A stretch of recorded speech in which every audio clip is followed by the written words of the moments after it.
Temos lido na palavra do Senhor, no livro do profeta Ezequiel, bem no finalzinho, aonde Deus está mostrando para o seu servo, o profeta, um ribeiro de águas, um rio do Senhor, alguns dizem. Todavia não era um rio a princípio, mas era tão somente uma mina, uma fonte, a qual Ezequiel diz que ele percebe que está saindo debaixo do umbral da casa do Senhor. Para quem não sabe, acha que umbral é a mesma coisa que portal. Não é. Umbral é a parte mais de baixo de um chão. É esse pequeno degrau que tem, aonde você pisa, ali na divisa da porta. Ali é o umbral. Então Ezequiel está dizendo que quando ele está no templo do Senhor, depois que as coisas estão no seu devido lugar, depois que Deus restaura o templo, ele percebe então que da pedra, debaixo da pedra, debaixo da construção, está brotando águas. E ele diz que essas águas vão descendo, e conforme o anjo vai medindo e vai convidando ele a passar, o ribeiro está mais profundo. Na verdade, muita gente interpreta mal esse texto, e talvez tente me interpretar mal, mas o texto não está falando do anjo medir para frente o rio, melhor dizendo também, para dentro do rio, como se fosse 2.000 côvados, ou seja, 1.000 metros rio adentro. Não é nada disso. Ezequiel dá a entender que conforme vai descendo, cada vez que desce um pouco mais, o ribeiro está mais profundo. Alguém pode dizer que isso é um automático, isso seria o esperado de qualquer rio. Na verdade, talvez não. Existem dois motivos, pelo que eu entendi, pelo qual um ribeiro, pastores, obreiros, irmãos, essa é a minha breve e simples introdução, e nós já vamos entrar na palavra. Porque um ribeiro venha se converter num rio, venha se tornar mais profundo e talvez ainda mais largo. O primeiro dele é o motivo mais evidente, é de mais águas irem se ajuntando a ele, de forma que daqui a pouco ele vai se tornando maior. Entenda, tem gente que pensa que de um rio brota-se vários braços, como era lá no Éden, mas também existe aquela situação, Olímpio, no qual vários pequenos ribeiros vão se unindo, até que daqui a pouco desagam no mar, mas antes de desaguar lá, e comportando toda essa água, todo esse volume, ele está largo, ele está profundo. Esse é o primeiro motivo.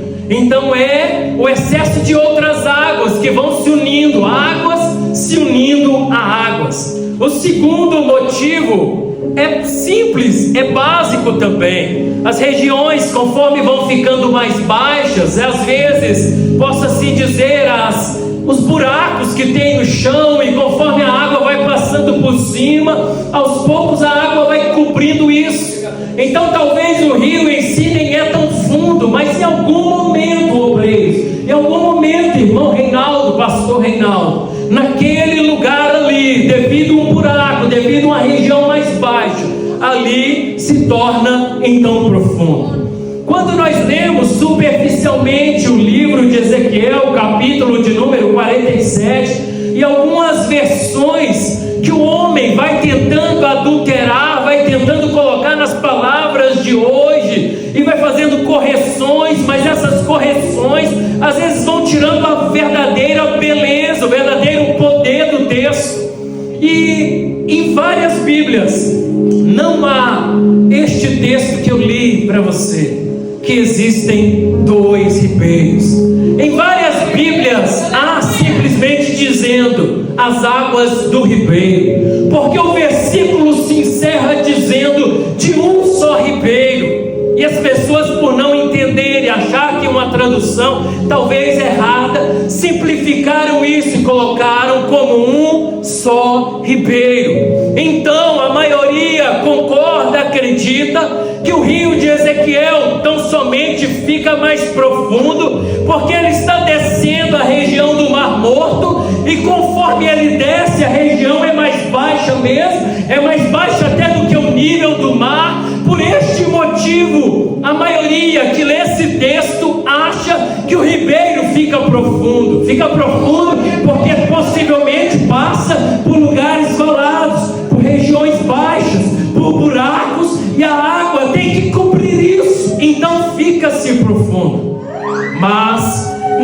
somente isso, o texto está dizendo sobre 2 ribeiros. Quando você começa a ler o livro de Ezequiel, parece haver uma confusão, a gente tenta entender o que realmente ele está dizendo, mas é quando nós lemos esse versículo que eu li primeiro, que nós compreendemos o que Ezequiel está dizendo. Ezequiel diz que de debaixo da casa de Deus brota-se 2 ribeiros. Debaixo da casa de Deus brota-se como se fosse 2 nascentes. E daqui a pouco essas 2 nascentes vão se unindo, tornando-se uma só, e vão desaguando em todo lugar, e vão desaguando nas regiões mais baixas, nas campinas, dizer, e vai descendo a região do Mar Morto, e vai trazendo vida e vida com abundância àquele lugar. Quando nós lemos o Evangelho e nós vemos alguém citando as palavras que há no Velho Testamento, dizendo das regiões que a princípio enobreceu e escureceu, mas no final ele enobreceu.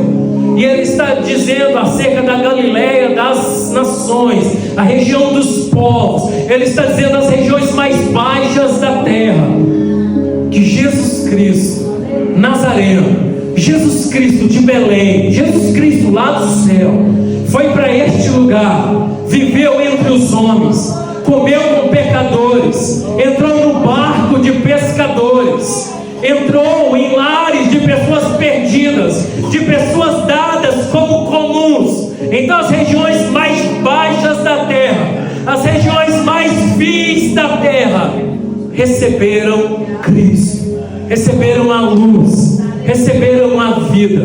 Quando eu leio Ezequiel, quando eu leio essas palavras dos evangelhos, eu entendo que o rio de Deus, a presença de Deus, o algo novo que Deus tem, a novidade que Deus reserva, verdadeiramente é para aqueles que estão perdidos, verdadeiramente é para aqueles que estão caídos, verdadeiramente é para aqueles que estão numa situação que para outros parece ser impossível, verdadeiramente é para aqueles que parecem não ter recursos, porque se você ler a Bíblia, você vai ver aparentemente uma grande multidão entrando na terra da promessa, mas se você ler melhor, você vai ver que essa multidão era pequena aos olhos dos seus inimigos. Você vai ver que era um povo simples, você vai ver que não era um exército de verdade, você vai ver que era um povo despreparado para a guerra,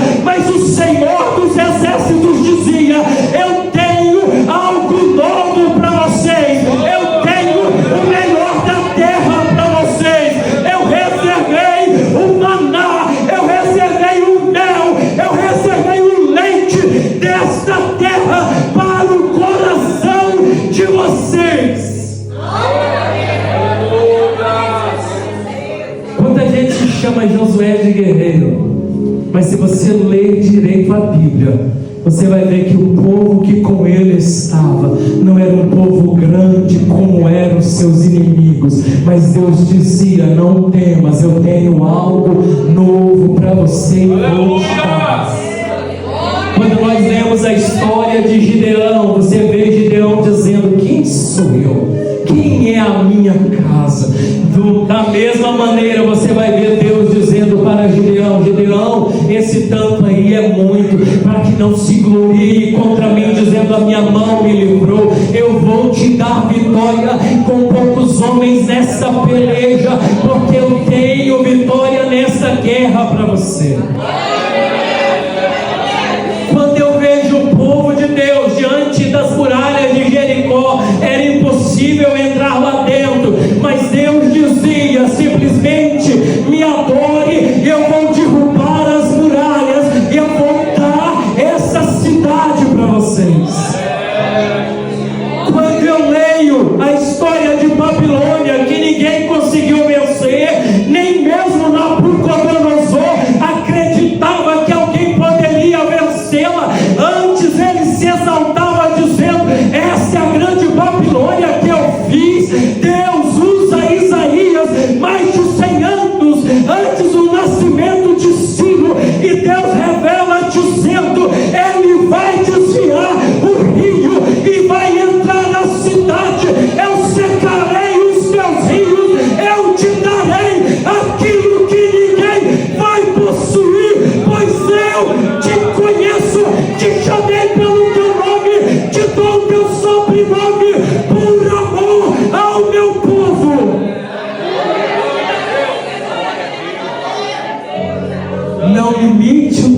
Deus de novidades.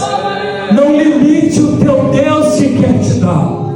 Não limite o Deus que te fez a promessa.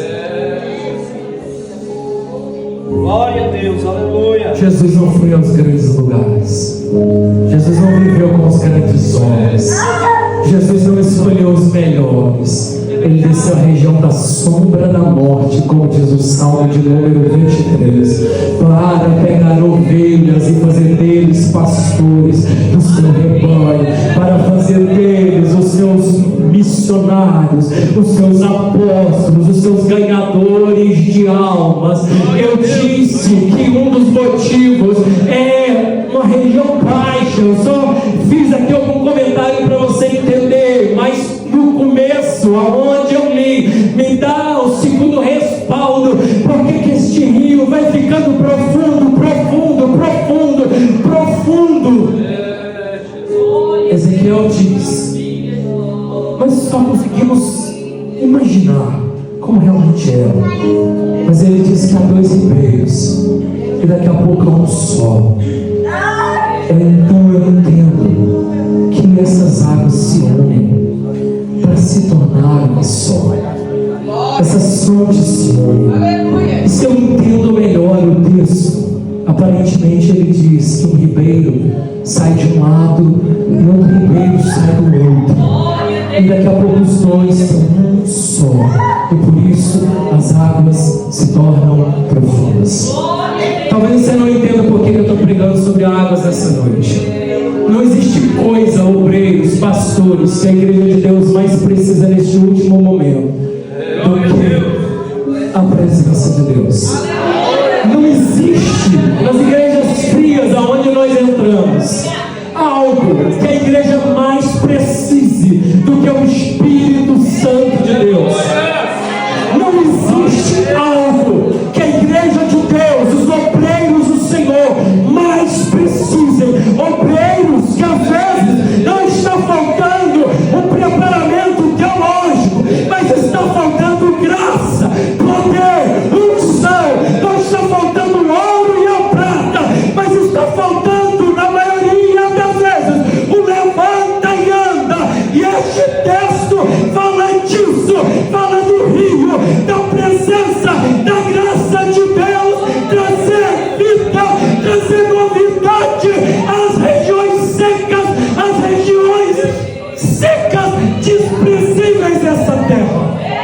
E aí sobe a barba aí. Nada eu tenho para você a não ser a presença de Deus nessa noite. Nada este altar pode te oferecer a não ser a presença de Jesus. Se não tiver ela, realmente não tem nada para te dar. Vai ter, como tinha lá no templo, com a porta famosa, um lugar por onde Jesus vai entrar. No grandioso dia dele, tinha um paralítico sentado lá, dia após dia pedindo esmola, mas quando encontrou com alguém de Deus, não recebeu esmola, recebeu, levanta e anda em nome do Senhor Jesus. Comunhão. Ei, ai, ai, a câmara suja.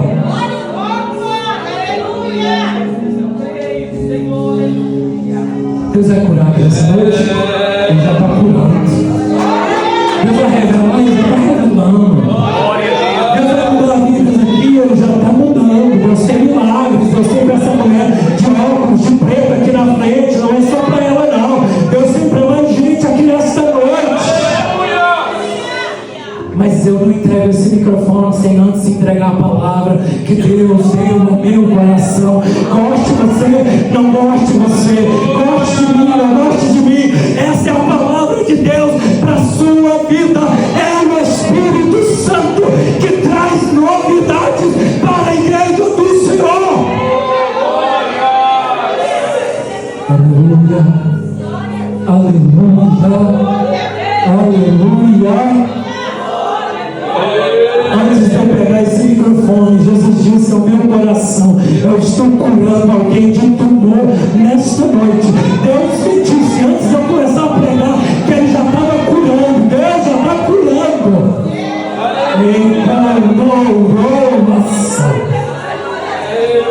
Aleluia.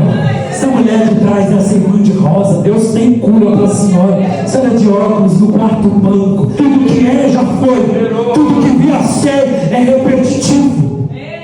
Basta você ver que antigamente a moda era coisa larga, agora é apertado. Daqui a um tempo, quando não tiver mais para onde apertar, e largue-se de novo, porque não existe nada novo, tudo é repetitivo. Pecado é repetitivo. Aleluia. Calamidades já aconteceu lá atrás. Avivamento Deus já fez. O que eu estou dizendo? Que a maior novidade de Deus, como disse Billy Graham um dia, faz outra vez, Senhor. Essa é a maior novidade de Deus, é Ele voltar a fazer aquilo que Ele já fez um dia. Tudo que você quer aqui nessa noite, Deus já fez um dia. Tudo que você precise nessa noite, Ele já fez e Ele vai fazer de novo. Ele pode outra vez. Ele é o que era, é e há de vir. Resumindo, o texto diz que Ele é o mesmo. É o mesmo. É o mesmo. Oh, glória. Estás triste? Um dia Jesus já deu alegria para alguém, Ele vai te dar nessa noite também. Estás enfermo? Ele diz a sua palavra: eu sou o Senhor que te sara. Receba renovo nessa noite. Receba a presença de Deus. Você um dia já teve, receba mais dela. Sinta aquilo que você já sentiu. Receba aquilo que você já recebeu um dia de Deus. E com certeza Deus também tem mais para você.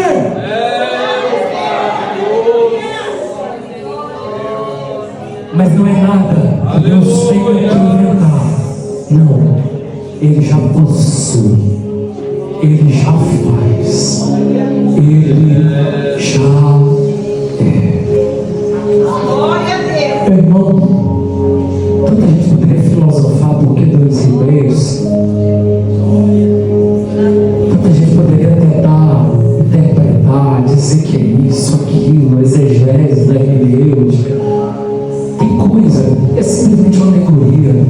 Tem coisa, e como o escritor de aos Hebreus dá a entender, é uma alegoria. Podemos basear naquilo. Quando eu leio esse texto, simplesmente entendo que o rio de Deus, ele sai de um lado, ele flui do outro.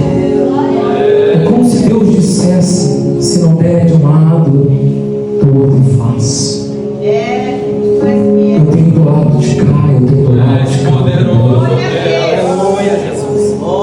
É como se Deus mostrasse que o rio dele envolve todas as coisas. O rio dele cerca todas as coisas. O rio dele cerca o santuário dele. Leia Apocalipse, você vai ver Ezequiel também, mas você vai ver em Apocalipse falando do fogo de Deus. Apocalipse 15 também. Mas leia Apocalipse e você vai ver João falando do ribeiro de águas vivas, de um mar como de vidro, um rio como de cristal, límpido, passando pela cidade. E ele diz: porque ele flui do trono de Deus. Ele sai do trono de Deus. Ele sai do trono de Deus. Ezequiel diz que sai do santuário.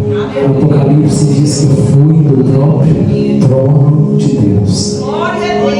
Eu sei que isso são questões de saúde, medicina. Cristo na cruz, a Bíblia diz que quando ele foi perfurado, saiu sangue e também água. Eu acredito que o rio de Deus flui do próprio Cristo também, da mesma maneira. Porque ele mesmo disse que ele beber da água que eu lhe dou. Nesta noite, nada que você faça vai impedir a novidade de Deus. Nada que você faça presença do Senhor, que é representada como fogo, que queima palha, sim, que queima e purifica todas as coisas imundas, sim, que vai limpar essa terra, vai. Pedro disse que este mundo está entesourado para o fogo, sim, para ser cheio de Deus. Não há. Pega uma panela e coloque várias pedras grandes dentro dela. É uma simples comparação que alguém fez um dia. Daqui a pouco você não consegue colocar coisas pequenas lá dentro. Quando a gente coloca só coisa dessa vida, só coisa natural, coisa que nem é pecado, não é pecado em si, mas é só riqueza, só isso, só aquilo, só ouro, só bens, só vitórias dessa vida. Daqui a pouco a gente é o mais vil dos homens, porque existe o homem carnal, existe o homem natural, e a Bíblia dá a entender que existe o homem que é do Senhor, o homem que é espiritual, o homem que ele discerne, e ele discerne bem todas as coisas, o homem que é do céu, o homem que pensa primeiro nas coisas do céu, pensa onde Cristo está. Essa palavra é para esse terceiro homem, é para quem é espiritual. As coisas dessa vida Deus vai te dar. Busque ser cheio do Espírito Santo, busque ser renovado pelo Senhor dia após dia, busque ser usado por Deus para essa geração, busque ser usado por Deus para o seu tempo. Quantas igrejas se fechando por falta de homem de Deus? Quantas almas perecendo por falta de alguém que se dispõe a ir? Quanta gente da minha família perdiu, dizendo que eu quero ganhar a outra, por que eu não ganho a minha própria casa? Quanta gente do meu lado já clamou de problema, e eu, por entender um pouco de saúde, eu receitei medicamento, e sendo que eu tenho a graça de Deus para orar e Deus curar também. Eu estou dizendo de algo que eu já fiz incansáveis vezes. Alguém diz, não, mas você tem que fazer quando Deus manda. Ele já mandou dizendo: cure, limpe, liberte, ressuscite, anuncie. Não precisa do anjo chegar em mim, já é mandamento. E se ele não curar, não curou. E se ele não libertar, não libertou. Ele cura quando ele quer, mas é ordem dele, e ele faz conforme a fé. Se você não tem fé, como é que Deus vai fazer? Como é que Deus vai fazer?